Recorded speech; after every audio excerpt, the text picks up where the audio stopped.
kontuan izan behar dugula.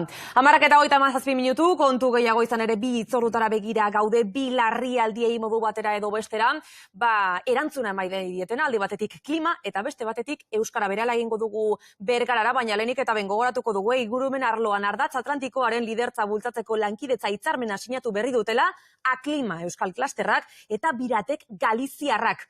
Oian Malkorra, zertarako balio du akordio horrek zehazki? Lehiakorragoak izateko, proiektu berriei elkarrekin heltzeko eta premiak esate baterako identifikatu eta irtenbideak bilatzeko. Nolabait, erreferentzialtasuna indartu eta indar horiek batu nahi dituzte, irtenbideak topatzeko adierazi dute ingurumen sektoreak gero eta pisu handiagoa duela, transizio ekologikorako bidean urrats handiak egin beharko direlako eta horren bestez, gainerako enpresentzat, gainerako sektoreentzat ezinbestekoak direla ingurumen enpresa horiek. Duela gutxi egin dute lankidetza hitzarmen horren sinadura eta dagoeneko ekintza bateratu baten berri ere eman dute. Datorren urriaren 23 eta 24an Galizako Santiagon egingo dena, injustu, erakundeei gainerako enpresei zuzenduta jasangarritasunean eta transizio ekologikoaren bidean urratsak egin nahi dituzten haientzako hitzordua izango da hori.